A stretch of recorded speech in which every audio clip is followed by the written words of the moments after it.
नमस्कार। स्वागत आप सबों का the student academy online platform पे। मैं हूं पीके मेहता, आप सबों का स्वागत करता हूं। दोस्तों, आज है 1 जून और हमने 1 मई से यूट्यूब पे यानी इस ऑनलाइन प्लेटफॉर्म पे पढ़ाना शुरू किया था। 1 महीने बीत चुके हैं इस ऑनलाइन प्लेटफॉर्म पे पढ़ाते हुए। 1 महीने में हमने बहुत सारी चीज़ें ऑनलाइन प्लेटफॉर्म पे कैसे पढ़ाया जाता है, कैसे पीपीटी तैयार किया जाता है, कैसे वीडियो को अपलोड किया जाता है, किस प्रकार से इसका टाइटल होना चाहिए, कैसे थंबनेल होना चाहिए, इन सारी चीज़ों को सीखने में समय लगाया और बहुत सारी चीज़ मैंने आपको भी सिखाने का प्रयास किया इस 1 महीने के दौरान। बहुत सारी चीज़ हमारी ट्रायल में भी रही इस 1 महीने में।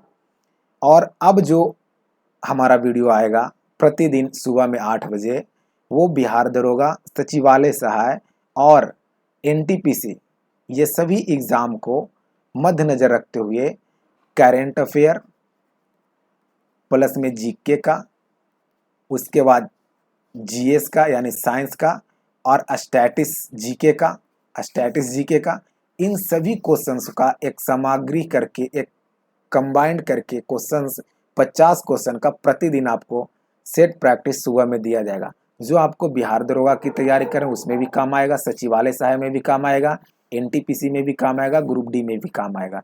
क्योंकि हर एग्जाम में 50 क्वेश्चन ऐसे होते हैं जो आपको जीके बेस्ड पे आधारित होते हैं।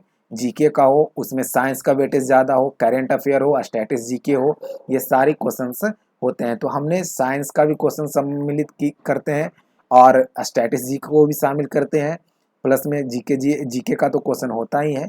तो एक पूरे कंप्लीट एक पैकेज के तौर पर ये होता है जो बिहार दरोगा, सचिवालय सहायक, एनटीपीसी और ग्रुप डी सभी के लिए ये उपयोगी होता है। तो ये कंटिन्यू चलते रहेगा और इसी में हम और भी बदलाव आगे आकर करते रहेंगे, जिसमें आपको जब जिस एग्ज़ाम की डेट नज़दीक होगी उस पर थोड़ा सा ज़्यादा फोकस कर दिया जाएगा और उसका महत्व ज़्यादा दिया जाएगा। ठीक है, तो चलिए उसी प्रयास में आज 1 जून है और आज से हम शुरू कर रहे हैं एक नए अंदाज में, एक नए एनर्जी के साथ 50 क्वेश्चन का सेट प्रैक्टिस विथ डिस्कशन, और डिस्कशन वैसे ही जैसे हम कराते हैं हर सप्ताह के रविवार को।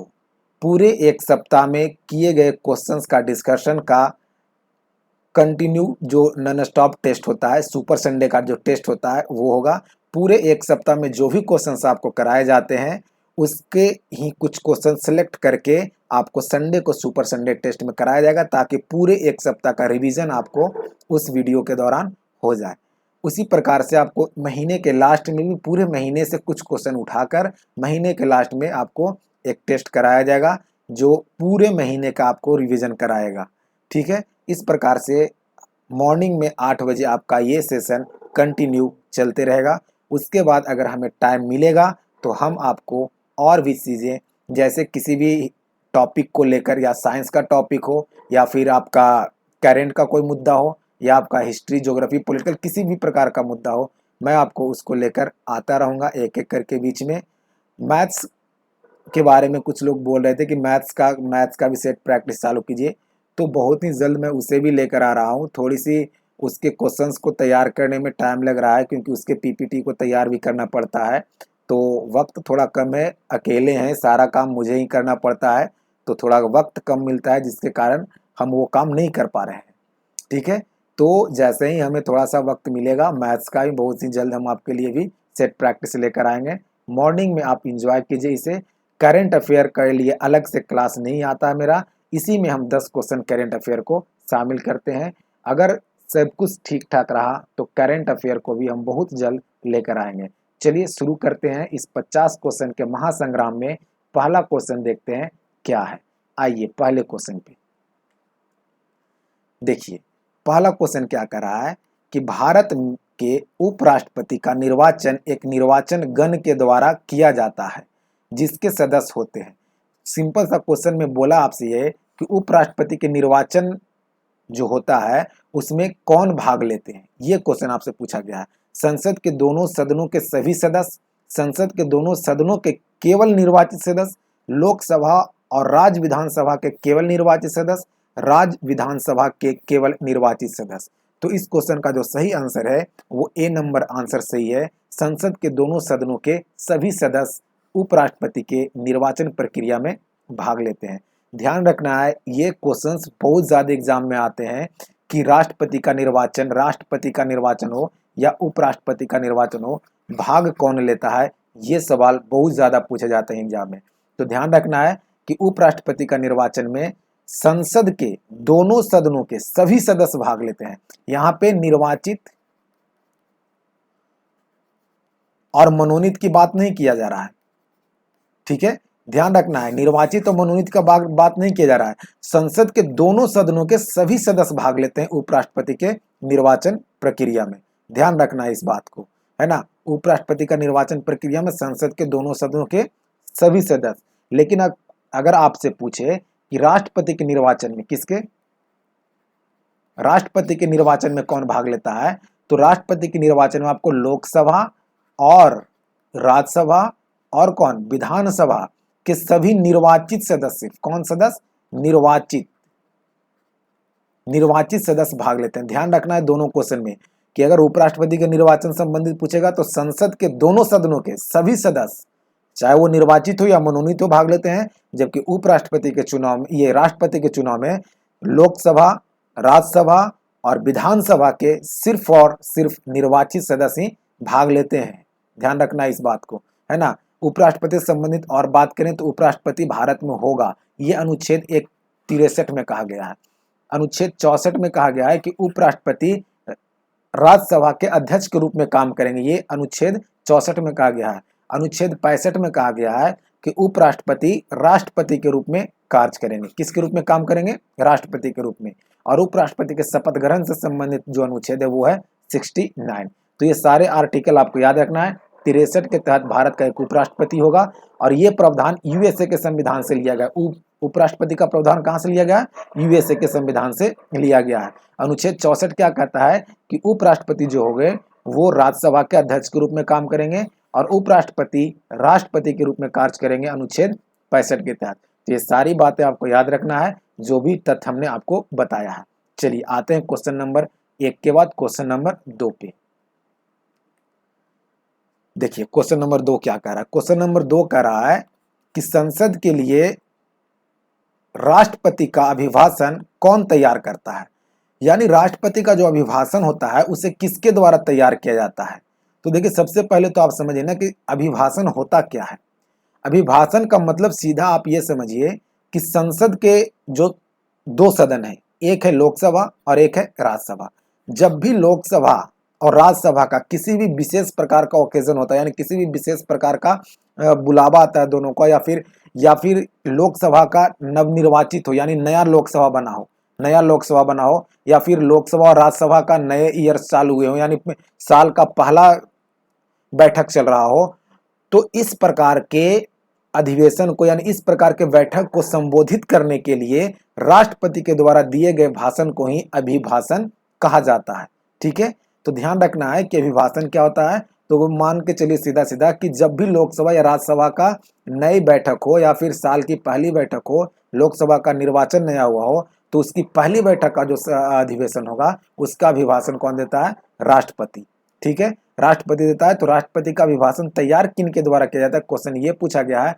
तो राष्ट्रपति का अभिभाषण जो तैयार किया जाता है वो केंद्रीय मंत्रिमंडल के द्वारा तैयार किया जाता है। आंसर याद रखिएगा, राष्ट्रपति का अभिभाषण कौन तैयार करता है, तो केंद्रीय मंत्रिमंडल के द्वारा तैयार किया जाता है। राष्ट्रपति तो होगा नहीं स्वयं, लोकसभा के अध्यक्ष के द्वारा भी नहीं किया जाता है। लोकसभा के अध्यक्ष अभी कौन है, तो ओम बिड़ला है। क्या नाम है उनका, ओम बिड़ला, और ये 17वें लोकसभा के अध्यक्ष है। कहाँ से है ये, तो ये राजस्थान से है। कहाँ से, राजस्थान से। वहीं लोकसभा के अध्यक्ष से संबंधित और क्वेश्चन बहुत सारे पूछे जाते हैं, वो आपको याद रखना है। अनुच्छेद 93 के तहत लोकसभा के अध्यक्ष और उपाध्यक्ष के निर्वाचन की बात की गई है।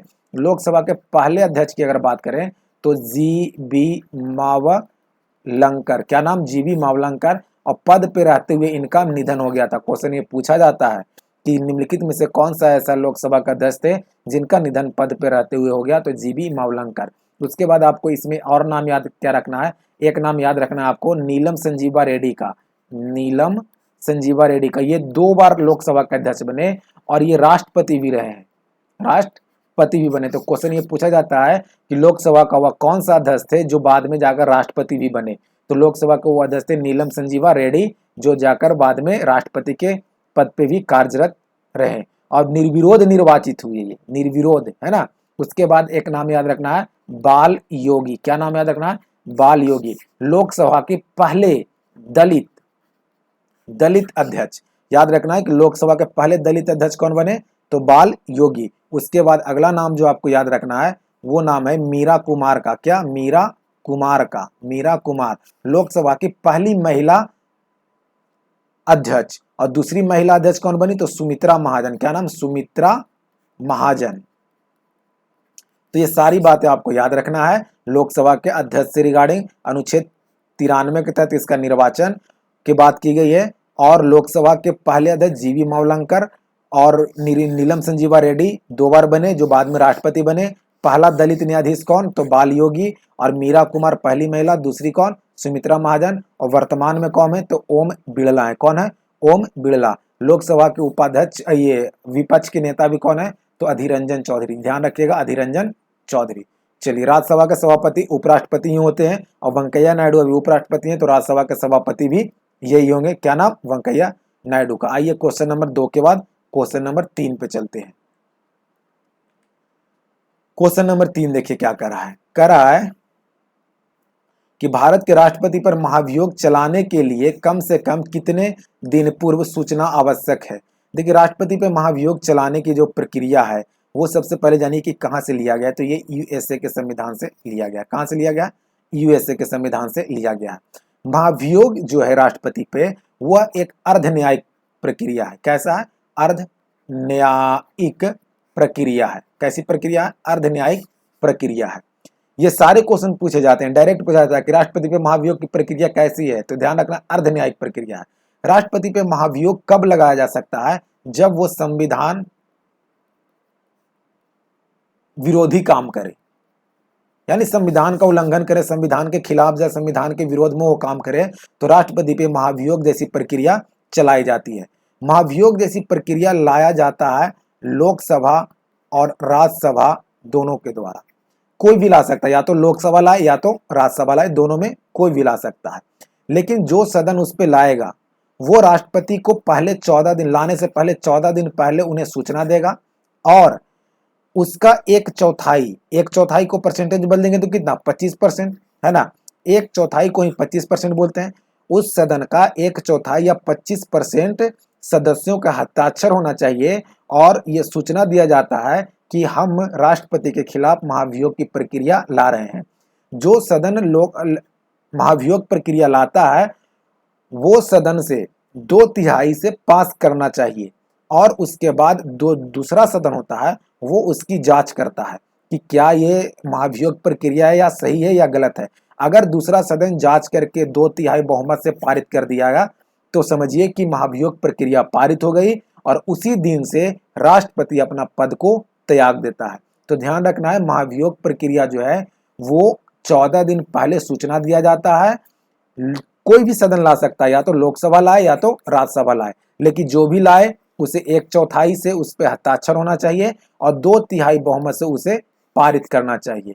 2/3 बहुमत से पारित होगा एक सदन के द्वारा, दूसरा सदन उसका जांच करेगा, दूसरा सदन जांच करके अगर उसे पारित कर देता है 2/3 से तो महाभियोग प्रक्रिया को पूर्ण समझा जाता है और उस दिन से राष्ट्रपति अपना पद त्याग देता है। राष्ट्रपति पे महाभियोग से संबंधित हमसे क्वेश्चन पूछा गया था, कम से कम कितना दिन पूर्व सूचना देना है? तो 14 दिन पूर्व पहले सूचना देना है। आंसर हो जाएगा इसका सी नंबर।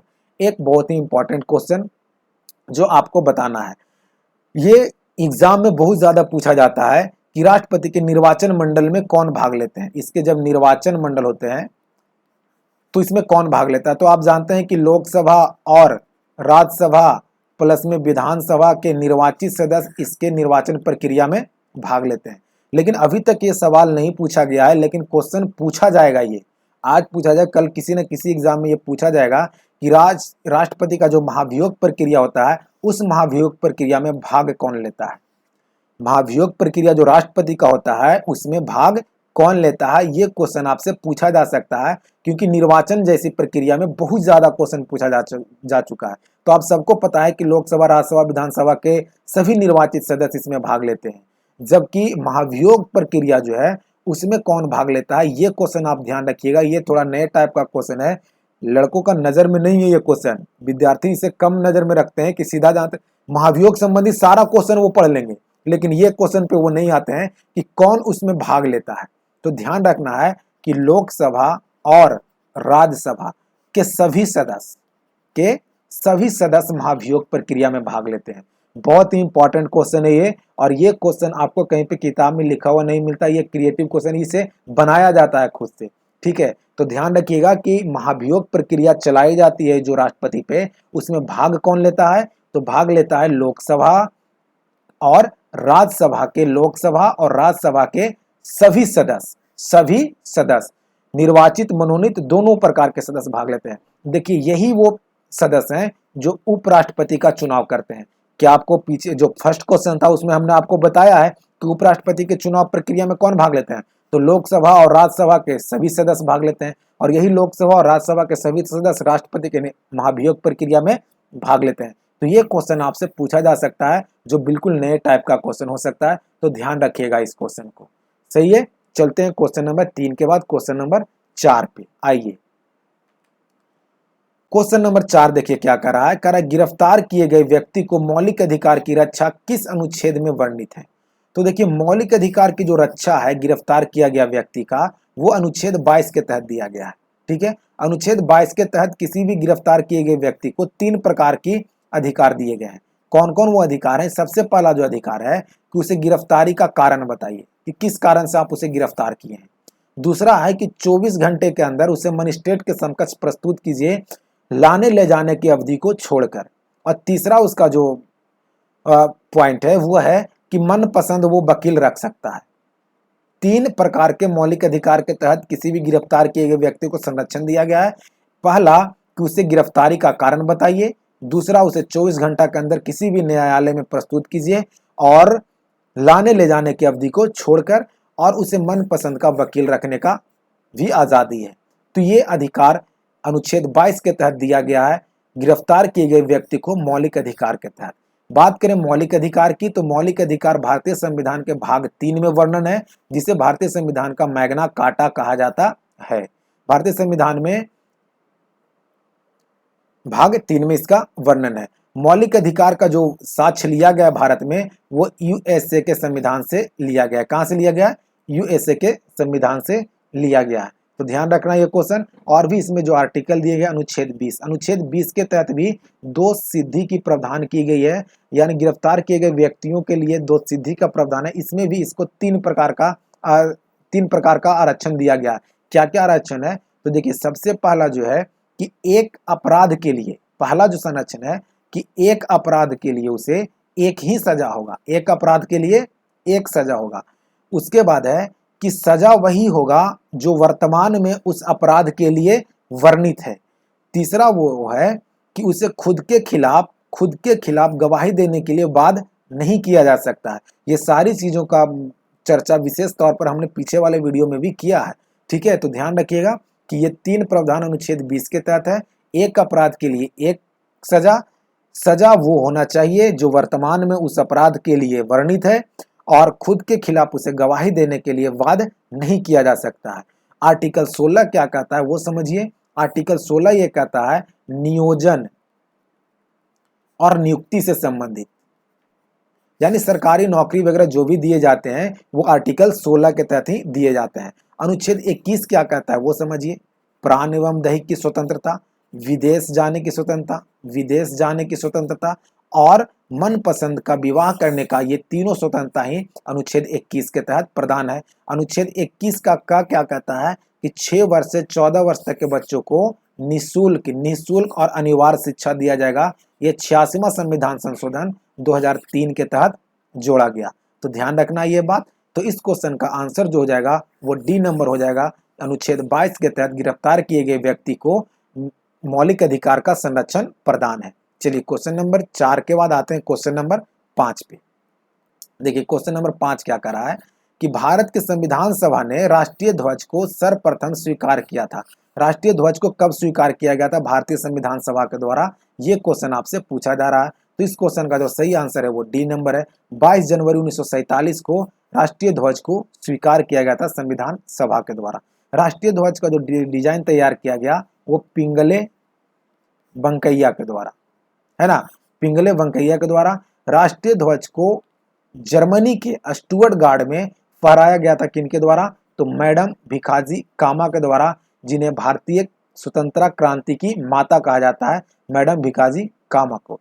तो ध्यान रखना ये राष्ट्रीय ध्वज से संबंधित। राष्ट्रीय ध्वज से संबंधित और भी क्वेश्चन क्या है कि इसका जो लंबाई और चौड़ाई का अनुपात है 3:2 है। ठीक है, 3:2 है। इसमें क्वेश्चन एक पूछा जाता है कि इसका जो चक्र होता है वो किस प्रकार का, इसका जो कलर होता है वो कैसा होता है, तो उसका जो कलर होता है वो गहरा नीला होता है। गहरा कैसा होता है, नीला होता है। ध्यान रखना है इस क्वेश्चन को। राष्ट्रीय ध्वज को फहराने का जो प्रावधान है वो 2002 से आम नागरिक को भी दे दिया गया और 2004 से इसे मौलिक कर्तव्य भी बना दिया गया कि राष्ट्रीय ध्वज को फहराना भारतीय नागरिक का एक मौलिक कर्तव्य होगा। तो ये सारे क्वेश्चन आपको राष्ट्रीय ध्वज से संबंधित याद रखना है। उसके बाद चलते हैं अगले क्वेश्चन पे, और अगला क्वेश्चन क्या है 5 नंबर के बाद क्वेश्चन नंबर 6।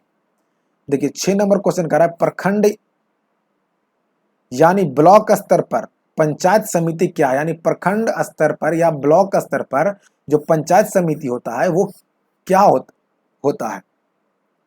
तो पंचायत समिति जो होता है एक प्रशासनिक पदाधिकारी होता है। ठीक है, इस क्वेश्चन को सीधा आप याद रखिए कि प्रखंड या ब्लॉक स्तर पर पंचायत समिति जो होता है वह एक प्रशासनिक पदाधिकारी के तौर पर कार्यरत रहते हैं। चलिए क्वेश्चन नंबर 6 के बाद क्वेश्चन नंबर 7 पे आइए।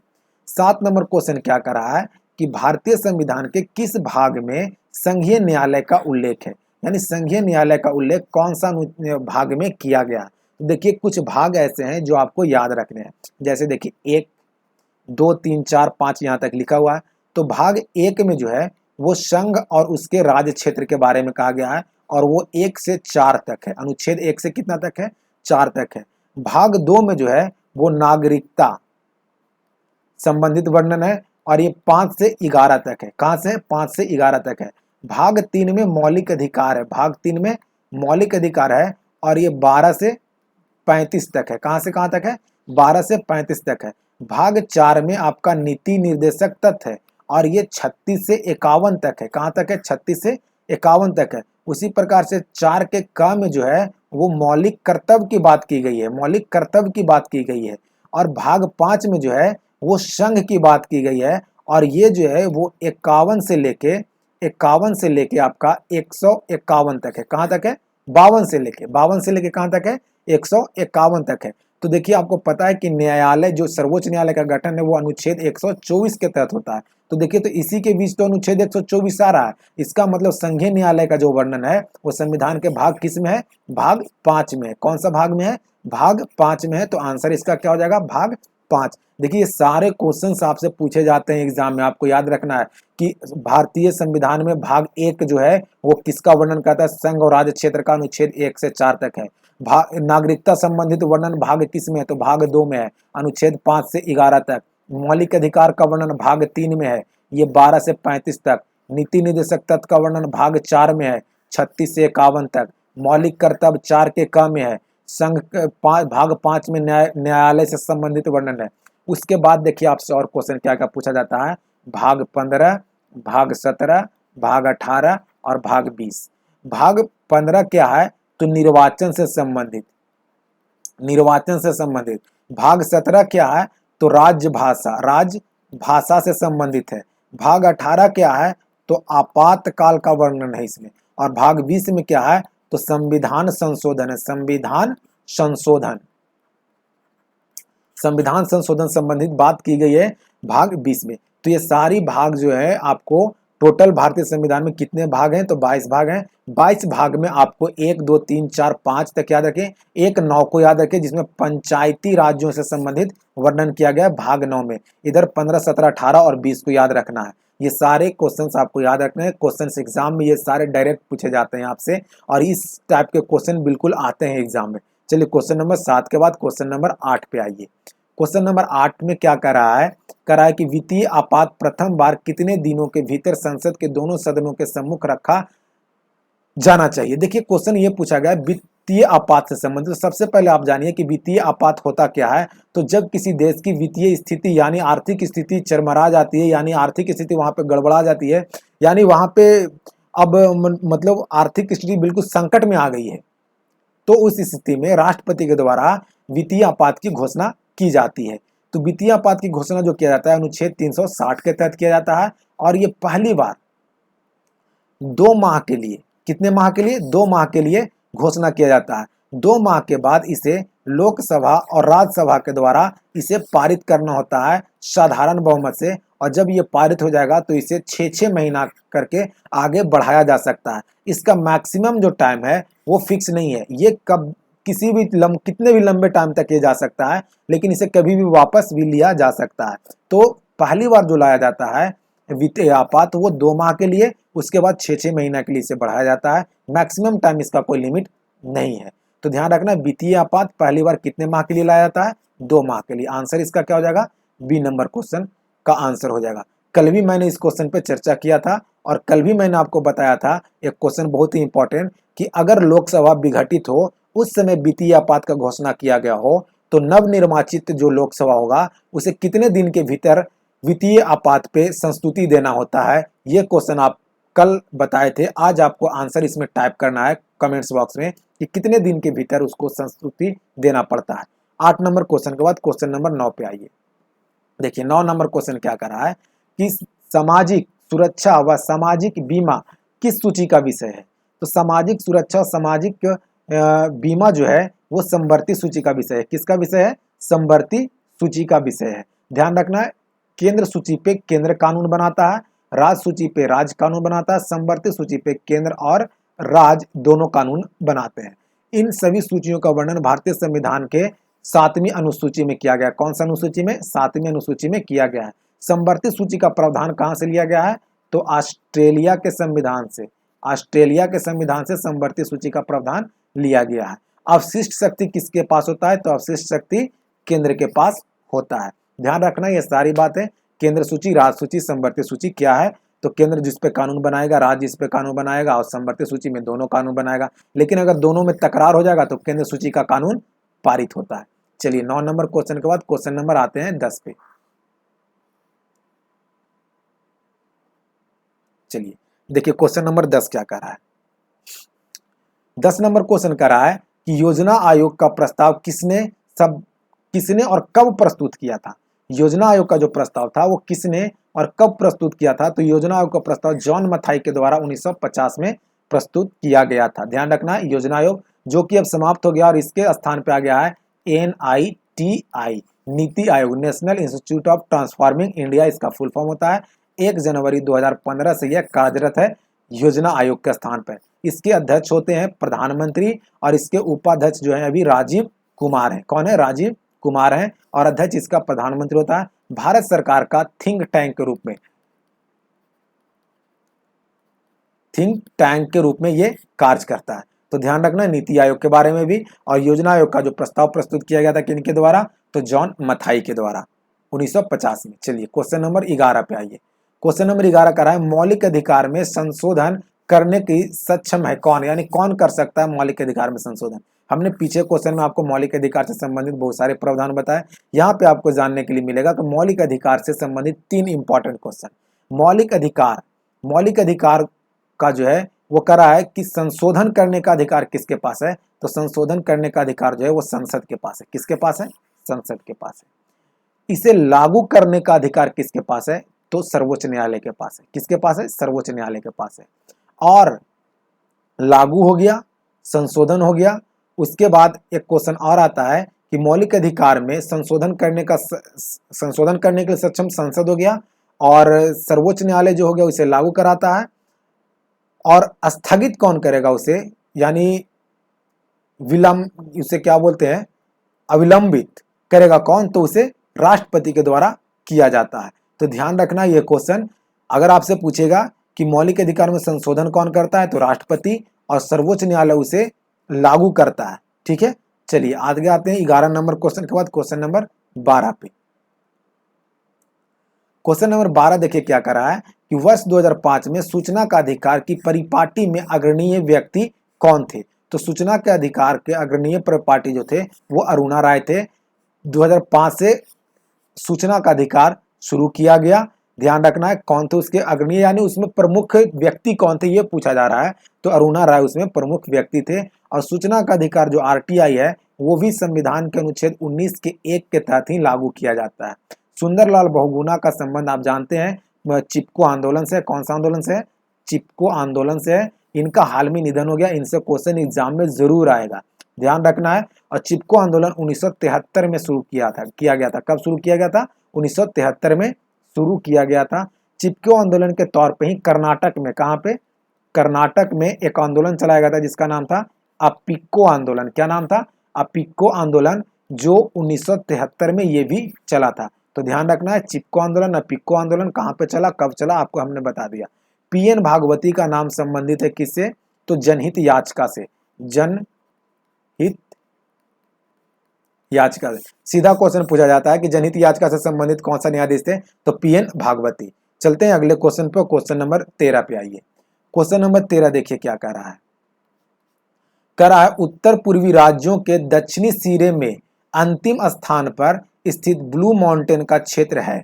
यानी देखिए ये क्वेश्चन बिहार एसआई जो सब इंस्पेक्टर का एग्जाम हुआ था प्री, उसमें पूछा हुआ ये क्वेश्चन है कि फाफगुई ब्लू माउंटेन राष्ट्रीय उद्यान कहाँ है। तो ये इस पर्वत पे स्थित है, इसलिए इसे पूछा गया है। तो ये ब्लू माउंटेन जो है वो आपका कहाँ पे है? मिजोरम में। वैसे ब्लू माउंटेन बोला जाता है नीलगिरी को, लेकिन आपको यहाँ पे ये ध्यान रखना है कि हमें पूछा क्या जा रहा है? तो उत्तर पूर्व वाले को पूछा जा रहा था। उत्तर पूर्व में जो है वो मिजोरम में है। कहाँ पे है? मिजोरम में है। यहाँ पे एक और है, नाम उसका मुरलेन। मुरलेन है ना, क्या नाम उसका? मुरलेन। देखिए ये आपको यहाँ पे हम दिखाने का प्रयास करते हैं कि कहाँ पे वो है, देखिएगा।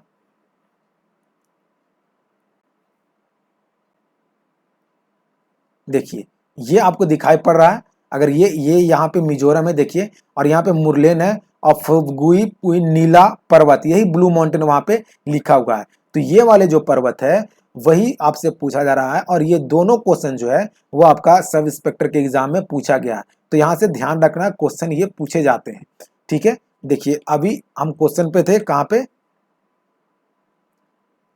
ये था अभी हमारा क्वेश्चन ना। देखिए तो आंसर इसका क्या हो जाएगा? मिजोरम। और मिजोरम में ही है कौन सा? तो मुरलेन राष्ट्रीय उद्यान भी कहाँ पे है? मिजोरम में ही है। तो ध्यान रखना इस क्वेश्चन को, क्वेश्चन ये पूछा जा चुका है। चलिए 13 के बाद क्वेश्चन नंबर 14 पे देखिए। और भी यहाँ पे ये देखिए, ये मिजोरम में आपको दिखा रहे थे, ये मुरलेन है और ये नीला पर्वत है जो आपको वहाँ पे ब्लू माउंटेन के रूप में लिखा गया है। तो ये क्वेश्चन आपको याद रखना है, ठीक है। तो और भी देखिए इसमें बहुत सारे राज्य हैं जिसमें हमने आपको दिखाने का प्रयास किया है कि कौन से राज्य में कौन से राष्ट्रीय उद्यान है। एक क्वेश्चन इससे फिक्स्ड है, एक क्वेश्चन फिक्स्ड है इससे, एक क्वेश्चन आता ही आता है इससे, इस चार्ट से। देखिए पिछले बार एसआई के प्री और मेंस में, ये प्री में फर्स्ट शिफ्ट और सेकंड शिफ्ट में यहाँ से क्वेश्चन पूछा है। देखिए आपको थोड़ा सा यहाँ पे देखिए दिखाते हैं हम कि प्री का फर्स्ट शिफ्ट में ये क्वेश्चन पूछा गया था, प्री का सेकंड शिफ्ट में ये क्वेश्चन पूछा गया था, और मेंस का जो पेपर हुआ था उसमें ये क्वेश्चन पूछा गया था। यानी सब इंस्पेक्टर 2400 का जो बहाली था उसमें 3 क्वेश्चन इससे पूछा गया 3 एग्जाम में, और इसी तीनों को कंटिन्यू पूछा गया है। तो आप समझ सकते हैं कि एग्जामिनर क्वेश्चन कहाँ से उठा रहा है और हमें क्या पढ़ने की आवश्यकता है और कहाँ से पढ़ने की आवश्यकता है। तो देखिए ये पूर्वोत्तर भारत से आपको तीनों क्वेश्चंस मिल रहे हैं जहां से आपको ये क्वेश्चन उठाया गया है। ये चार्ट आपको हर जगह पे नहीं अवेलेबल है हर बुक में, तो ध्यान रखना है आपको। आप इस चार्ट को स्क्रीनशॉट कर सकते हैं, ठीक है। तो देखिए यहां से हमने आपको दिखाने का प्रयास किया कि क्वेश्चन कहां से पूछा जाता है। राष्ट्रीय उद्यान से एक क्वेश्चन एग्जाम में फिक्स्ड है। चलिए अब आते हैं क्वेश्चन नंबर 14 पे। कह रहा है डक्कन, डक्कन, डक्कन होता है डक्कन, ये दर्रा किन के मध्य है, यानी किसके किसके बीच वो है। तो वो दक्षिण अंडमान और छोटा निकोबार के बीच है डक्कन दर्रा। देखिए और भी क्वेश्चन पूछा जाता है यहाँ से कि 8 डिग्री चैनल के बीच कौन सा है, तो मालदीव और मिनिकॉय। मालदीव और मिनिकॉय के बीच कौन सा है? 8 degree channel. 9 degree channel Lakshadweep और मिनिकॉय। उसके बाद 8, 9, 10 डिग्री चैनल जो है वो अंडमान और कार निकोबार के बीच है, और ग्रेट चैनल जो है वो सुमात्रा और निकोबार के बीच है। तो ये सभी पूछे जाते हैं क्वेश्चन, याद रखिएगा। ये सारे चीज बुक्स में दिए हुए हैं, आप याद करने का प्रयास कीजिए। चलिए क्वेश्चन नंबर 15 पे आइए। 15 नंबर क्वेश्चन कह रहा है कि हिमालय पर्वत श्रेणी का सर्वाधिक ऊंचाई पर स्थित दर्रा कौन सा है। तो इस ऑप्शन के अनुसार जो सर्वाधिक ऊंचाई पर स्थित दर्रा है वो है माना दर्रा, हिमालय पर्वत का। कौन सा? माना दर्रा, ऑप्शन के अनुसार। चलते हैं अब देखिए कि कौन कौन से दर्रा आपके याद करने हैं। देखिए ये माना, लीपू, नीति, खंड का, ये सभी कहाँ पे है? उत्तराखंड में। कहाँ पे है? उत्तराखंड में। देखिए थाल घाट दर्रा और भोर घाट दर्रा ये महाराष्ट्र में है। पाल घाट और सिनकोना घाट ये कहाँ पे है? केरला में है। उसी प्रकार से देखिए तुजू दर्रा ये मणिपुर में है। कहाँ पे है? मणिपुर में है। उसके बाद देखिए आप ये दीफू दर्रा, यांगयापा दर्रा, बोमडिला दर्रा ये सभी कहाँ पे है? अरुणाचल प्रदेश में है। उसके बाद जलेप्पा और नाथुला ये कहाँ पे है? सिक्किम में है। देखिए लीपू, नीति और माना ये तीनों कहाँ पे है? उत्तराखंड में है। और हिमाचल प्रदेश का देखिए रोहतांग दर्रा, बारालाचा दर्रा, सिपकिला दर्रा ये कहाँ पे है? हिमाचल प्रदेश में है। उसी प्रकार से आप देखिए ये बट गया इस तरह से जम्मू कश्मीर और लद्दाख। तो लद्दाख में काराकोरम दर्रा और बुर्जिला दर्रा। काराकोरम दर्रा यहाँ पे ऑप्शन में है नहीं, है ना। पीर पंजाल, जोजिला, बनिहाल ये सभी कहाँ पे? कश्मीर में है। तो ये भारत के प्रमुख दर्रे थे जो क्वेश्चन आपसे पूछे जाते हैं। खास तौर पे सिक्किम वाला बहुत ज्यादा पूछा जाता है और जम्मू कश्मीर वाला बहुत ज्यादा पूछा जाता है। इधर पूर्वोत्तर भारत वाला भी क्वेश्चन बहुत ज्यादा पूछा जाता है। तो याद कीजिए ये सारे क्वेश्चन आपको एग्जाम में आते हैं। तो इसका आंसर हो जाएगा माना दर्रा जो उत्तराखंड का दर्रा है। चलिए आते हैं क्वेश्चन नंबर 15 के बाद क्वेश्चन नंबर 16 पे। करा मैग्रोव वन किसे कहा जाता है। तो मैग्रोव वन जो होता है वो लवण कच्छ का प्राकृतिक वनस्पति होता है, उसी को मैग्रोव वन बोलते हैं। मैग्रोवा वन आपको ज्यादातर मिलेंगे समुद्री तट वाले इलाका में, जैसे बंगाल के खाड़ी वाला इलाका में, आपका मन्नार के खाड़ी, अरब सागर के इलाका में, अंडमान निकोबार द्वीप समूह में, इस तरफ आपको मैग्रोवा वन बहुत ज्यादा मिलते हैं। चलिए 16 नंबर के बाद क्वेश्चन नंबर 17 पे आइए। कह रहा है कि राष्ट्रीय शिक्षा नीति 2020 को लागू करने वाला भारत का पहला राज्य कौन सा बना। तो राष्ट्रीय शिक्षा नीति 2020 को लागू करने वाला भारत का पहला राज्य कर्नाटक। कौन है? कर्नाटक। राष्ट्रीय शिक्षा नीति 2020 को जो है वो तैयार किया गया है, जिनके अध्यक्षता में उनका नाम है के कस्तूरी रंजन। इनके अध्यक्षता में ये तैयार किया गया है, जो इसरो के अध्यक्ष भी रह चुके हैं। किसके अध्यक्ष? इसरो के अध्यक्ष भी रह चुके हैं। तो ध्यान रखना राष्ट्रीय शिक्षा नीति 2020 को लागू करने वाला भारत का पहला राज्य कर्नाटक बना, और इसकी अध्यक्षता किसने किया तैयार करने के लिए? तो के कस्तूरी रंजन के द्वारा तैयार किया गया है। चलिए आते हैं क्वेश्चन नंबर 17 के बाद क्वेश्चन नंबर 18 पे। कह रहा है मिकिर पहाड़ी किस राज्य में है। तो मिकिर की पहाड़ी जो है वो असम में है। कहाँ पे है? असम में है। जबकि आपसे पूछेगा मिसमी, मिसमी, मिसी, अबोहर, ये सारे पहाड़ियां जो है वो अरुणाचल प्रदेश में, नागा की पहाड़ी नागालैंड में है। ठीक है, तो ध्यान रखना ये क्वेश्चन थोड़ा सा कंफ्यूज करेगा आपको कि मिकिर और मिसमी में। तो मिकिर की पहाड़ी जो है वो असम में है, जबकि मिसमी की पहाड़ी जो है वो अरुणाचल प्रदेश में। देखिए हमने आपको यहाँ पे दिखाने का प्रयास किया है। देखिए ये जो है मिकिर की हिल्स जो है वो देखिए यहाँ पे असम वाला इलाका में है।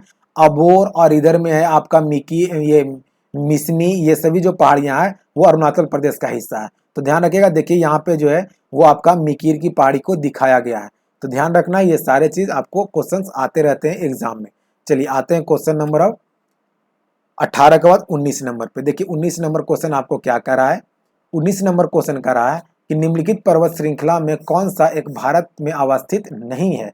तो भारत में अवस्थित कौन सा नहीं है ये पूछा गया है। देखिए कामेट, नंदा देवी और त्रिशूल ये तीनों पर्वत जो है वो उत्तराखंड में है। कहाँ पे है? उत्तराखंड में है। जबकि गोसाईनाथ पर्वत जो है वो नेपाल में है। कहाँ पे है? नेपाल में। ऐसे क्वेश्चन भी बहुत ज्यादा पूछे गए हैं।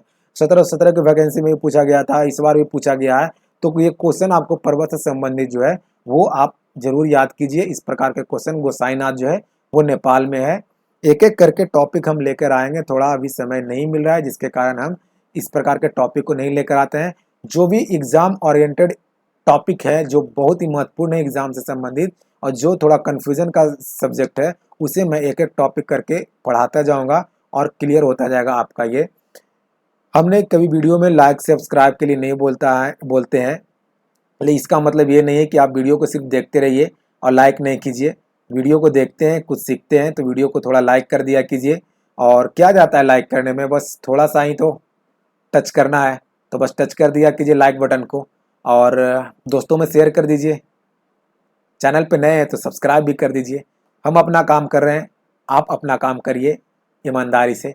चलिए चलते हैं 9 नंबर के बाद क्वेश्चन नंबर 19 के बाद क्वेश्चन नंबर 20 पे आइए। देखिए क्वेश्चन नंबर 20 क्या कर रहा है कि मानस नदी किसकी सहायक नदी है। तो मानस जो है वो ब्रह्मपुत्रा की सहायक नदी है। उपर्युक्त में से कोई आंसर नहीं हो जाएगा, ब्रह्मपुत्रा की ये सहायक नदी है, चिनाब सिंधु कावेरी की नहीं है। ब्रह्मपुत्रा नदी तंत्र जो है वो निकलती है तिब्बत के मानसरोवर झील से, चोमो लंगवा ग्लेशियर से, शांगपो यांगपो के नाम से ये बहती हुई यांगयापा दर्रा के पास अरुणाचल प्रदेश में प्रवेश करती है। अरुणाचल प्रदेश में प्रवेश करने के बाद ये असम में जाती है, असम को प्रवेश करते हुए आगे निकलती है और ये बांग्लादेश में प्रवेश करती है, और बांग्लादेश में ये जमुना के नाम से जानी जाती है। सांगपो के नाम से, यांगपो, यारलुंग, ये तीनों नाम से ये तिब्बत में जानी जाती है। सांगपो, जांगपो, यारलुंग के नाम से ब्रह्मपुत्रा को तिब्बत में जानते हैं। उसके बाद यांगयापा दर्रा के बाद भारत में प्रवेश करती है, ब्रह्मपुत्रा के नाम से ये बहती हुई आगे बढ़ते हुए बांग्लादेश में प्रवेश करती है, बांग्लादेश में इसे जमुना के नाम से जाना जाता है। इस तरफ से गंगा नदी आती है और बांग्लादेश में पद्मा के नाम से प्रवाहित होती है। दोनों नदियां मिलकर आगे बढ़ती है, और इस तरफ से मेघना नदी आती है। मेघना, गंगा और यमुना तीनों मिलकर, यानी पद्मा, जमुना और मेघना मिलकर आगे बढ़ती है मेघना नामक जलधारा से, और आगे आकर विश्व की सबसे बड़ी डेल्टा का निर्माण करती है, जिसका नाम है सुंदरवन डेल्टा। तो हमसे यहाँ पे क्वेश्चन पूछा गया था कि मानस किसकी सहायक नदी है। तो देखिए आपको यहाँ पे दिवांग, उसके बाद लोहित, सुवर्णसिरी, धनसिरी, मानस, संकोश, रैंडिक्स, उसके बाद तीस्ता, बराका, ये सभी नदियां किसकी सहायक नदी है। तो ब्रह्मपुत्रा की सहायक नदी है। देखिए यहाँ पे मानस है जो किसकी सहायक नदी है, ब्रह्मपुत्रा की सहायक नदी है। तो हमने आपको दिखाने का प्रयास किया ब्रह्मपुत्रा नदी तंत्र भारत में अरुणाचल प्रदेश और असम से होते हुए आगे बढ़ती है। असम के जोरहट जिला में विश्व का सबसे बड़ा नदी द्वीप माजुली ब्रह्मपुत्रा नदी में ही स्थित है। चलते हैं अब आगे और देखते हैं आगे और क्या है आपको। देखिए इसमें सिंधु नदी तंत्र भी दिया हुआ है। तो सिंधु नदी तंत्र चोमो लंगवा ग्लेशियर से निकलती है, भारत में लद्दाख से पार करते हुए आपका पाकिस्तान चली जाती है, और सिंधु नदी की सहायक नदी है झेलम, चिनाब, रावी, ब्यास और सतलज। झेलम, चिनाब, रावी, ब्यास और सतलज। चिनाब के बारे में कल हम आपको बताए थे कि चिनाब नदी पर कौन कौन सी परियोजना है। तो हमने बताए थे 7, यानी सतलज परियोजना, दुलहस्ती परियोजना, सलाल परियोजना, सतलज, दुलहस्ती, सलाल परियोजना, और एक बगलिहार परियोजना, बगलिहार परियोजना। ये सभी कौन सा नदी पे है, चिनाब नदी पे है। चलिए आगे आते हैं 20 नंबर क्वेश्चन के बाद क्वेश्चन नंबर 21 पे। क्वेश्चन नंबर 21 का रहा है निम्नलिखित देशों में से कौन सा देश स्थलरूढ़ देश नहीं है। यानी स्थलरूढ़ नहीं, स्थलरूढ़ का मतलब हम आपको बताएं पीछे का वीडियो में ही कि वैसा देश जो चारों तरफ से भूमि से घिरा हुआ हो, यानी वैसा भूखंड जिसकी कोई भी सीमा समुद्र से नहीं लगता हो, वैसे देश को भू आवेशित देश कहते हैं। ऐसे देशों की संख्या वर्तमान में 44 है, लेकिन आप जब गूगल पे जाइएगा, सर्च कीजिएगा, तो आंसर इसका 47 देखने के लिए मिलता है। तो ये 44 से बढ़कर अब 47 हो जाएगा, लेकिन अभी तक जो आंसर ऑथेंटिक माना जा रहा है वो 44 ही, लेकिन ये 47 भी बहुत जल्द होने जा रहा है। ये तो ध्यान रखिएगा कितने हैं। अभी वर्तमान में आपको आंसर जो करना है वो 44 ही करना है। सबसे बड़ा भू आवेशित देश कौन सा है, कजाकिस्तान। दोहरी भू आवेशित देश कौन सा है, उज्बेकिस्तान और लाइचेंस्टर। कौन सा, उज्बेकिस्तान और लाइचेंस्टर। दो ऐसे महादेश हैं जिनकी कोई भी देश भू आवेशित नहीं है। एक कौन सा है, तो एक नॉर्थ यूएसए है और एक ऑस्ट्रेलिया। ऑस्ट्रेलिया खुद एक देश है और महादेश है। तो इन दोनों में कोई भी भू आवेशित देश नहीं है।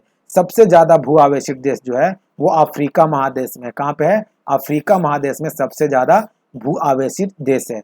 हमने आपको बताया था भू आवेशित देश को याद करने का तरीका। यहाँ पे हमसे पूछा गया कौन सा देश भू आवेशित देश नहीं है, तो लाइबेरिया जो है वो भू आवेशित देश नहीं है। यहाँ पे आंसर इसका डी नंबर हो जाएगा।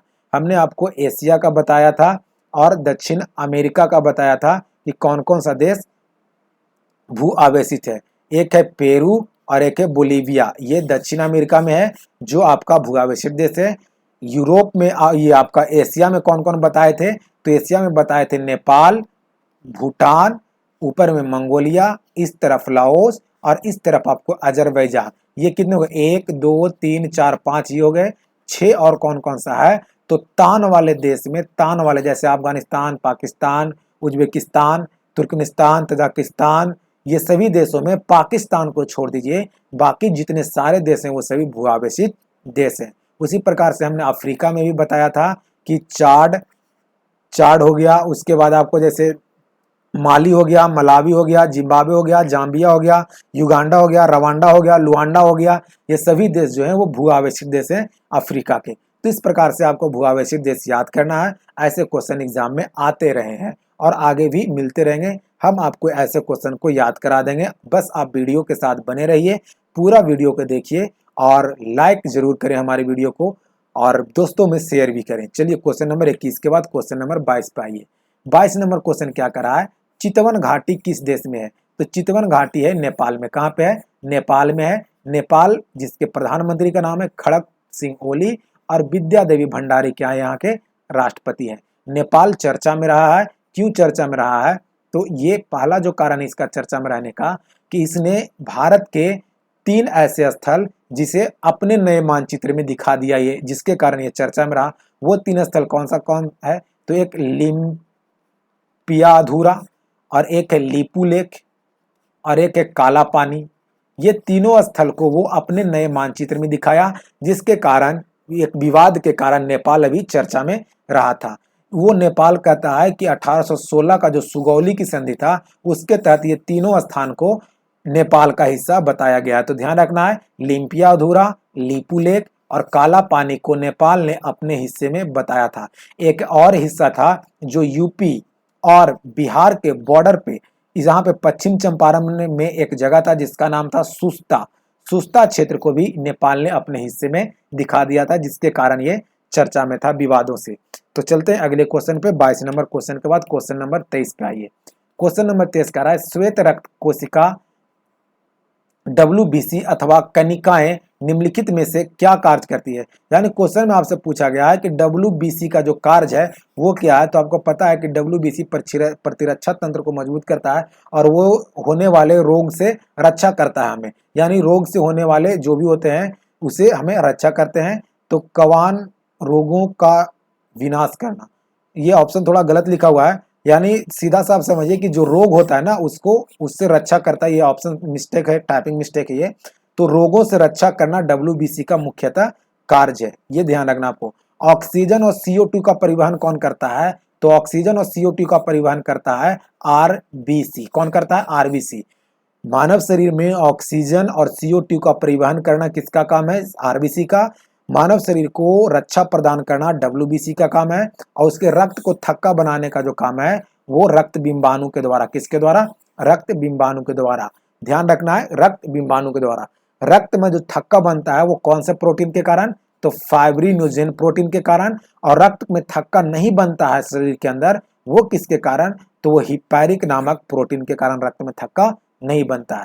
चलिए क्वेश्चन नंबर 23 के बाद क्वेश्चन नंबर 24 पे आइए। 24 नंबर क्वेश्चन कर रहा है संसार का सर्वाधिक जनसंख्या वाला मरुस्थल कौन सा है।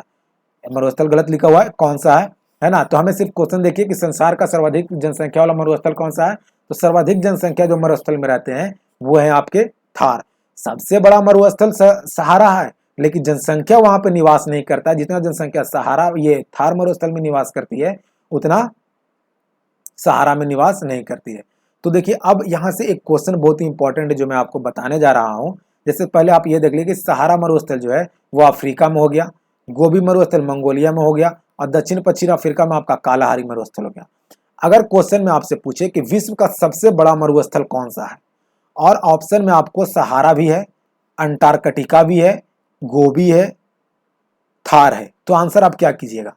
आंसर आप थार मत कीजिएगा, ये सहारा मत कीजिएगा, क्वेश्चन आपका गलत हो जाएगा। आंसर हो जाएगा आपका अंटार्कटिका।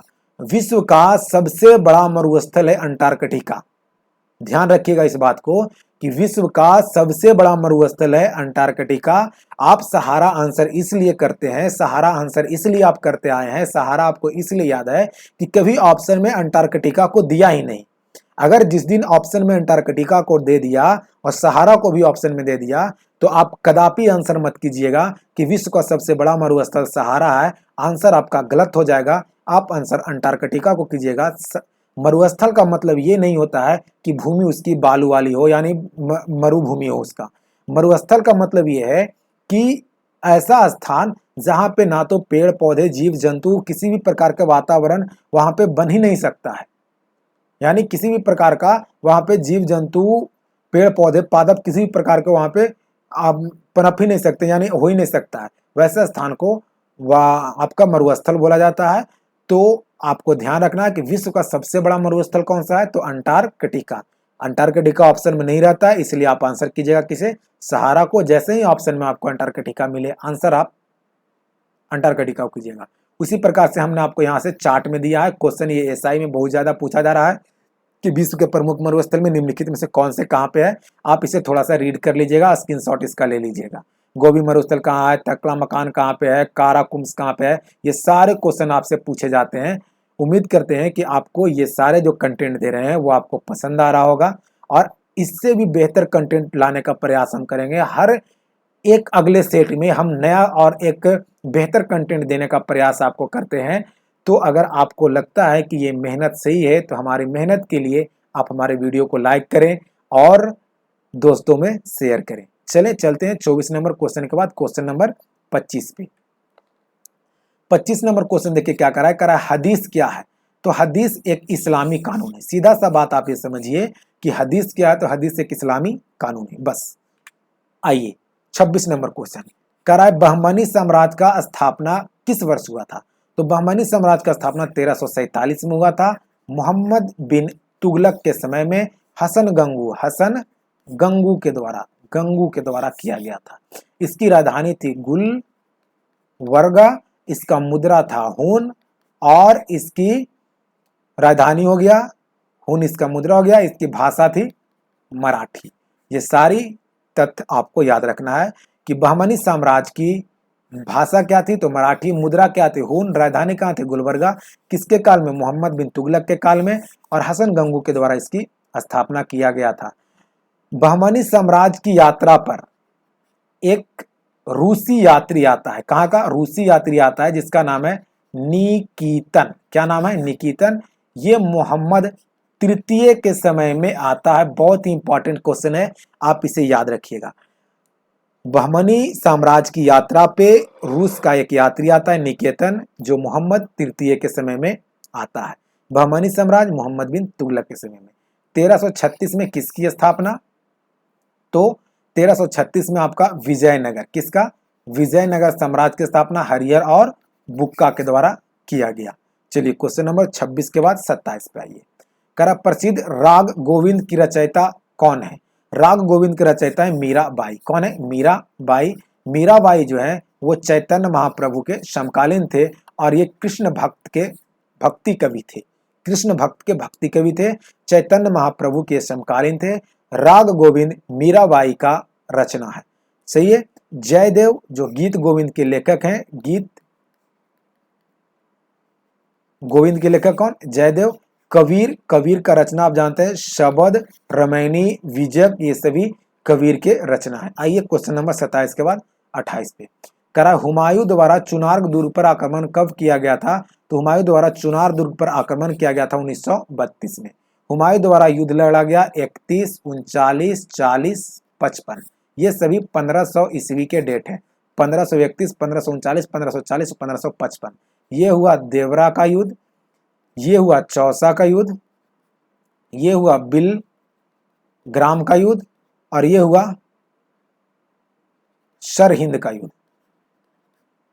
तो ध्यान रखना है 1531, 1539, 1540, 1555 देवरा का युद्ध, चौसा का युद्ध, बिलग्राम का युद्ध और सरहिंद का युद्ध। ये हुमायूं के द्वारा लड़ा गया युद्ध है और चुनार दुर्ग पर वो आक्रमण किया था 1532 में। चलिए क्वेश्चन नंबर 29 पे आइए। अकबर के साथ युद्ध करने वाली रानी दुर्गावती कहाँ की रानी थी। तो ये रानी जो थी वो मांडला, ग्रीड मांडला इसका नाम है और ये मध्य प्रदेश में पड़ता है। कहाँ पे पड़ता है, मध्य प्रदेश में पड़ता है। दुर्गावती वहीं की रानी थी जो अकबर के साथ युद्ध की थी। चलिए क्वेश्चन नंबर 29 के बाद क्वेश्चन नंबर 30 पे आइए। कह रहा है मुगल काल में किस बंदरगाह को मक्का द्वार कहा गया है?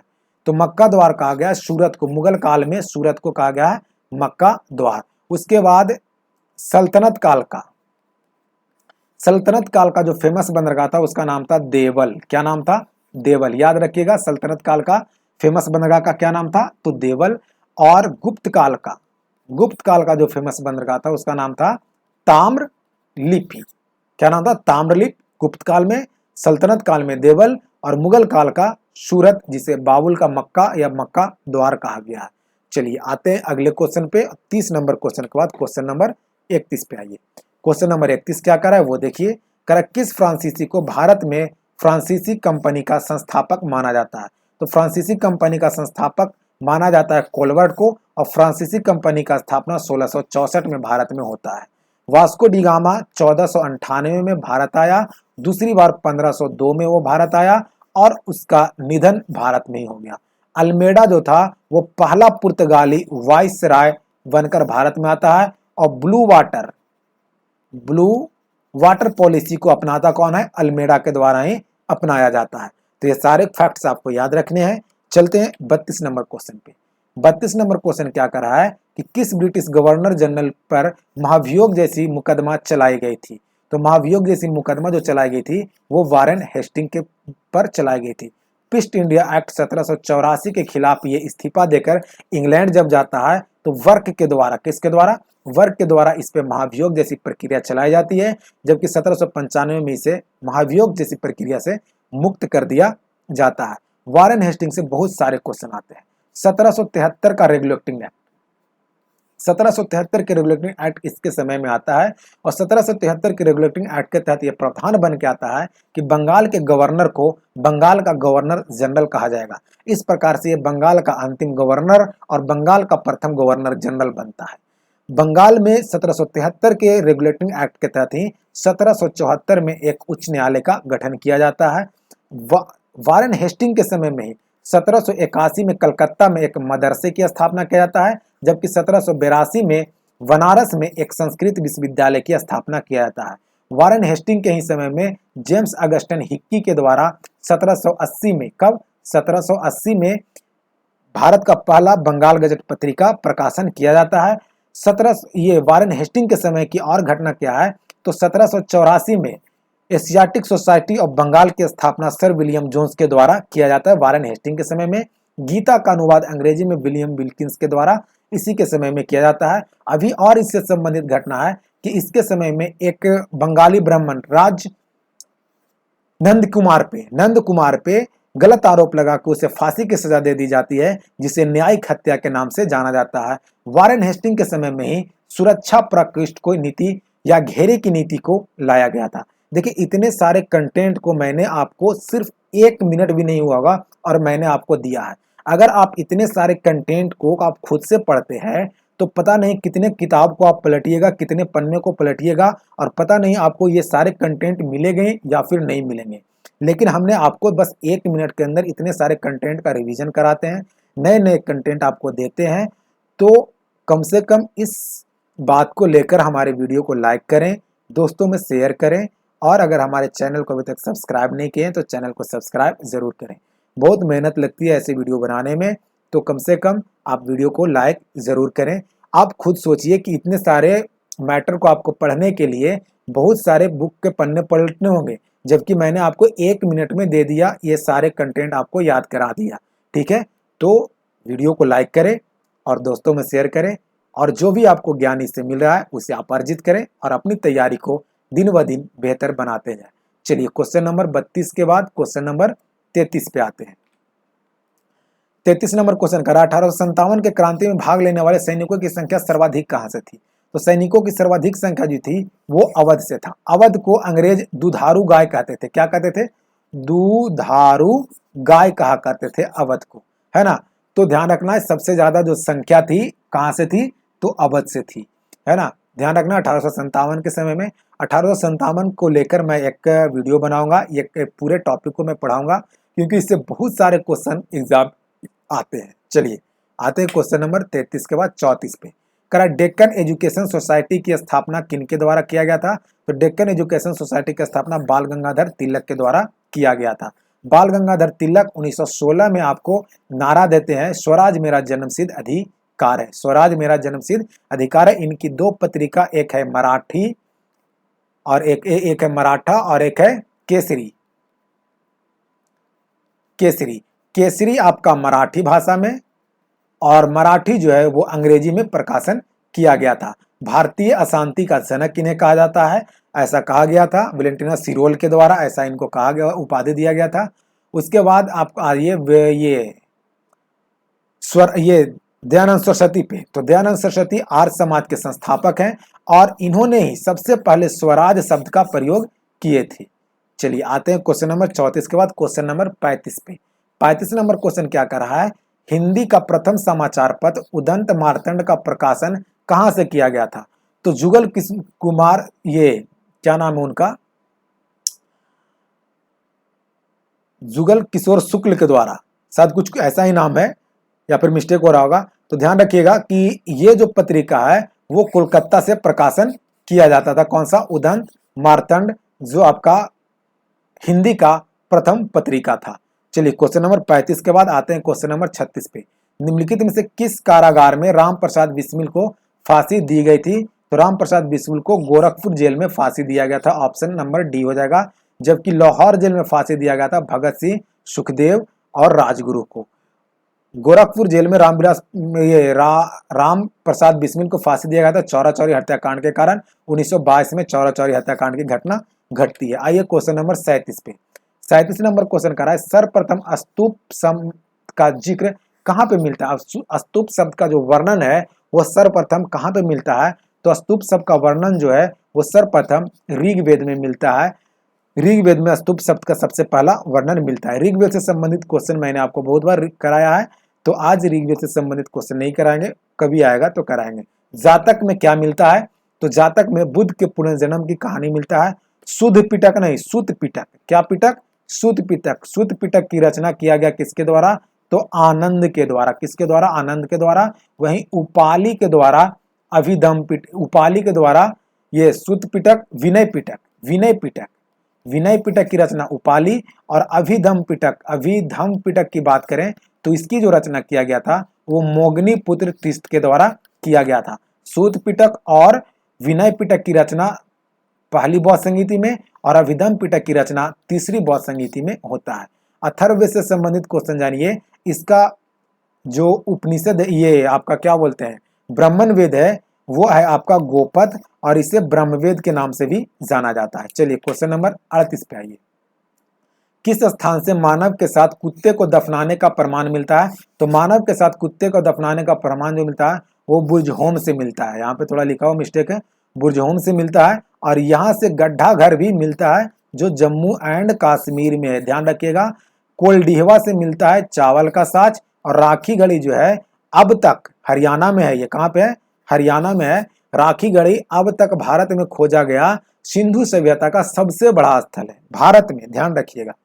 क्वेश्चन नंबर 38 के बाद क्वेश्चन नंबर 39 पे आइए। 39 नंबर क्वेश्चन क्या कर रहा है, गौतम बुद्ध माँ किस वंश से संबंधित थे? तो गौतम बुद्ध की जो माँ थी वो कोलीय वंश से संबंधित थे। गौतम बुद्ध का जन्म 563 ईसा पूर्व होता है। गौतम बुद्ध की पिताजी का नाम है क्या? तो सुदोधन। इनकी माता का नाम माया देवी, मौसी का नाम प्रजापति गौतमी, इनके बचपन का नाम सिद्धार्थ, इनकी पत्नी का नाम यशोधरा और इनके पुत्र का नाम है राहुल। बहुत सारे तथ्य हैं जो भगवान बुद्ध से संबंधित है, वो आपको और भी वीडियो में आगे बताते चलेंगे। चलिए क्वेश्चन नंबर 39 के बाद क्वेश्चन नंबर 40 पाइए। करा पूंजीवादी अर्थव्यवस्था में कीमत निर्धारण किसके द्वारा किया जाता है? तो पूंजीवादी अर्थव्यवस्था में जो कीमत का निर्धारण होता है वो मांग और पूर्ति के द्वारा, कि कैसा मांग हो रहा है और कैसा पूर्ति किया जा रहा है, उस अनुसार से हम ये कीमत का निर्धारण करेंगे। 40 के बाद क्वेश्चन नंबर आइए 41 पे। करा मेलबर्न क्रिकेट क्लब में पहली महिला अध्यक्ष किसे बनाया गया है? मेलबर्न क्रिकेट क्लब का पहला महिला अध्यक्ष जो है वो क्लेयर कोनरो को बनाया गया, क्लेयर कोनरो को बनाया गया, ऑप्शन नंबर ए हो जाएगा। तुलसी गैवार्ड, तुलसी गैवार्ड क्या है? तो ये पहला हिंदू महिला है जो यूएसए में राष्ट्रपति का चुनाव लड़े थे। कमला हैरिस यूएसए में वाइस प्रेसिडेंट है, क्या? वाइस प्रेसिडेंट है। जबकि वहां के प्रेसिडेंट कौन है? तो प्रेसिडेंट का नाम है वहां पे, जो 46वें प्रेसिडेंट बने हैं उनका नाम है वाइडन। क्या नाम है? वाइडन, है ना। वाइडन वहां के 46वें राष्ट्रपति हैं। और निगार जोरहा जो है वो पाकिस्तान की पहली महिला लेफ्टिनेंट बनी है ना, लेफ्टिनेंट गवर्नर बनी है। तो आपको ये 3 ज्यादा इंपॉर्टेंट है जो याद रखना है। क्लेयर कोनरो मेलबॉर्न क्रिकेट की पहली महिला अध्यक्ष, तुलसी गैवार्ड यूएसए में पहली हिंदू महिला जो राष्ट्रपति का चुनाव में लड़ी थी, और कमला हैरिस वर्तमान में भी ये यूएसए की वाइस प्रेसिडेंट है, जबकि वाइडेन वहां के राष्ट्रपति हैं जो 46वें राष्ट्रपति हैं, और वो डेमोक्रेटिक पार्टी से हैं। किस पार्टी से हैं? डेमोक्रेटिक पार्टी से हैं, जबकि जो डोनाल्ड ट्रंप थे वो रिपब्लिकन पार्टी से थे। आइए क्वेश्चन नंबर 42 पे, भारत का पहला टायर पार्क किस राज्य में बनाया गया है? तो भारत का पहला टायर पार्क जो है वो पश्चिम बंगाल में बनाया गया है। ठीक है, भारत का पहला टायर पार्क जो है वो पश्चिम बंगाल में बनाया गया है। अभी हाल में यहाँ चुना हुआ है जगदीप धनखड़ यहाँ के राज्यपाल हैं, और ममता बनर्जी यहाँ के ये राष्ट्रपति हैं। पश्चिम बंगाल ने अभी हाल ही में अपने राज्य में विधान परिषद को बनाने का घोषणा किया, यानी यहाँ पे ये प्रावधान लाया गया है। पश्चिम बंगाल आप देखिए इस तरफ है, यहाँ पे इसकी सीमा इधर में आपका उड़ीसा से, झारखंड से, बिहार से, इधर नेपाल से, इधर सिक्किम से, इधर भूटान से, और इधर में आपका असम से लगता है। चलिए क्वेश्चन नंबर 42 के बाद क्वेश्चन नंबर 43 पे आइए। मालाबार सैन्य अभ्यास जो है वो कौन सा देश भाग नहीं लेता है? तो मालाबार सैन्य अभ्यास में अमेरिका लेता है, ऑस्ट्रेलिया लेता है, जापान लेता है, जर्मनी नहीं लेता है, भारत भाग लेता है। मालाबार भारत में है ही जगह, मालाबार तट, केरल वाले तट को मालाबार तट बोलते हैं। तो मालाबार तट में कौन कौन भाग लेता है? अमेरिका, भारत, ऑस्ट्रेलिया और जापान। अमेरिका के साथ होता है और कौन सा? तो ब्रज प्रहार, टाइगर ट्रम्प, ये दोनों सैन्य अभ्यास अमेरिका के साथ, वहीं जापान के साथ धर्म गार्डियन होता है सैन्य अभ्यास। आइए क्वेश्चन नंबर 44 पे, कराए दंतेवाड़ा समिति का संबंध किस क्षेत्र से है? तो दंतेवाड़ा समिति का संबंध जो है वो बेरोजगारी के अनुमान को पता लगाने से संबंधित है। चीनी उद्योग से संबंधित है महाजन समिति। प्रतिभूति घोटाला से संबंधित है कौन सा? तो आपका ये प्रतिभूति घोटाला से संबंधित जो समिति का नाम है वो है आपका जानकी रमन समिति। कौन सा समिति? जानकी रमन समिति। और वस्त्र उद्योग से संबंधित है सत्यम समिति। चलिए क्वेश्चन नंबर आगे आते हैं 45 पे। 45 नंबर क्वेश्चन करा है कि प्रवासी भारतीय दिवस 2021 दिए गए कथन पर विचार करें। इस प्रवासी दिवस पर सूरीनाम के राष्ट्रपति चंद्रिका प्रसाद संतोखी मुख्य अतिथि थे। बिल्कुल सही है ये। करा प्रवासी दिवस का थीम, इस वर्ष का जो प्रवासी दिवस का थीम था आत्मनिर्भर भारत में योगदान है। बिल्कुल सही है ये भी। तो दोनों कथन से ये, इसका मतलब इस क्वेश्चन का सही आंसर जो हो जाएगा वो ए और दो दोनों सही है, डी नंबर। और ये 16वां प्रवासी दिवस था। 1915 में भारत लौट के आए थे महात्मा गांधी, उसी के उपलक्ष्य में प्रवासी दिवस भारत में प्रतिवर्ष 9 जनवरी को मनाया जाता है। चलिए क्वेश्चन नंबर 46 के बाद क्वेश्चन नंबर 47, सागरमाला परियोजना का संबंध किससे है? तो सागरमाला परियोजना का संबंध बंदरगाहों का विकास तथा रेल सड़क परियोजना से जोड़ना, यानी बंदरगाहों का विकास करना और उस बंदरगाह को रेल और सड़क परियोजना से जोड़ना ही इसका उद्देश्य रहा है। नेशनल हाईवे से संबंधित कौन सा है? तो यह भारत माला परियोजना जो है वो नेशनल हाईवे से संबंधित है। चलिए 47 के बाद क्वेश्चन नंबर 48, वैश्विक नवाचार सूचकांक में भारत का स्थान कौन सा है? तो वैश्विक नवाचार सूचकांक में भारत का जो स्थान है वो है 48वां स्थान पे है, और स्विट्जरलैंड जो है वो पहले नंबर पे है। चलिए क्वेश्चन नंबर 49 पे आइए। कह रहा है कि सत्य कथन का चयन करें, सत्य कथन को चुनना है। राजीव गांधी खेल रत्न पुरस्कार में 25 लाख रुपया दिया जाता है। बिल्कुल सही है।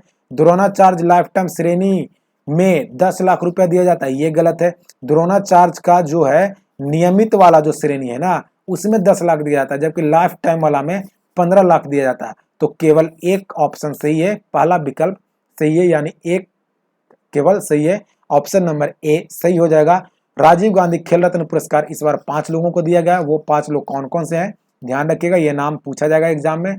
एक तो है आपका रोहित शर्मा, दूसरा है आपका मनिका बत्रा, तीसरा है आपका रानी रामपाल, चौथा आपका एक नाम आ जाएगा ये जो ओलंपिक में मेडल जीते थे, रोहित शर्मा, मनिका बत्रा, रानी रामपाल, और एक और नाम आपका मिलेगा विनेश फोगाट और मरियप्पा थंगवेलु। ये सभी नाम 5 नाम जो है आपको याद रखना है, राजीव गांधी खेल रत्न पुरस्कार से संबंधित है। ये क्या क्या नाम है? तो रोहित शर्मा, मनिका बत्रा, रानी रामपाल, विनेश फोगाट और मरियप्पा थंगवेलु, ये सभी को राजीव गांधी खेल रत्न पुरस्कार से सम्मानित किया गया है। और राजीव गांधी खेल रत्न पुरस्कार के तहत 15 लाख रुपया दिया जाता है। द्रोणाचार्य लाइफ टाइम के लिए 15 लाख और नियमित के लिए 10 लाख दिया जाता है। अर्जुन पुरस्कार के लिए 15 लाख रुपया दिया जाता है। चलिए 49 नंबर क्वेश्चन के बाद क्वेश्चन नंबर 50 पे आते हैं और 50 नंबर क्वेश्चन आपका आखिरी क्वेश्चन है। उम्मीद करते हैं कि हमारा ये प्रयास जो है, ये डिस्कशन जो है आपको पसंद आता होगा, और आपको पसंद आता है तो वीडियो को लाइक करें, अपने दोस्तों में शेयर करें ताकि हमारा चैनल ग्रो करे। और थोड़ा कमेंट्स किया कीजिए कि आपको हमारा वीडियो कैसा लगता है, क्योंकि आपके कमेंट्स का हमें इंतज़ार रहता है और आपके कमेंट्स के पढ़ने के बाद ही हमें थोड़ा हौसला मिलता है कि हम और भी बेहतर कार्य कर सकें। तो चलिए अब चलते हैं आखिरी क्वेश्चन पे और देखते हैं 50 नंबर क्वेश्चन क्या करा है। अटल है पुस्तक किसकी है? तो ये पुस्तक जो लिखा हुआ है अटल है वो इंद्र सिंह ठाकुर का लिखा हुआ है। किसका लिखा हुआ? इंद्र सिंह ठाकुर का लिखा हुआ पुस्तक है। प्रियंका चोपड़ा का पुस्तक है अनटोल्ड ए मेमोय। अनटोल्ड ए मेमोय जो है वो लिखा हुआ है प्रियंका चोपड़ा का। मोहम्मद हामिद अंसारी का पुस्तक है। देखिए इनका पुस्तक के लिखा हुआ जो है वो खुशियों की घटना को लिखा गया है, तो उन्हें लिखा गया है हैप्पीनेस एक्सीडेंट, यानी हैप्पीनेस यानी खुशियों की जो घटना है उसका वर्णन जो किया गया है वो हामिद अंसारी के पुस्तक में किया गया है। रामचंद्र गुहा की एक पुस्तक जो नया आया है वो है कॉमनवेल्थ क्रिकेट। कॉमनवेल्थ क्रिकेट किसका है? रामचंद्र गुहा का है। तो इस प्रकार ये 50 क्वेश्चन का एनालिसिस आज मेरा समाप्त होता है। आज इस महीने का पहला सेट प्रैक्टिस था। 6 दिन कंटिन्यू इस तरह से चलेगा। 7वां दिन पूरे 6 दिन का निचोड़ 7वें दिन आपको मिलेगा संडे को सुपर संडे टेस्ट में। तो आज की वीडियो में इतना ही। ज़रूर आप कमेंट्स बॉक्स में अपना प्रतिक्रिया दें, हमें आपका कमेंट्स का इंतज़ार है। ज़रूर आपका कमेंट्स को हम रिप्लाई करेंगे। तो मिलते हैं अगले वीडियो में। एंजॉय कीजिए इस वीडियो को और मिलते हैं अगले वीडियो में। जय हिंद, वंदे मातरम, भारत माता की जय।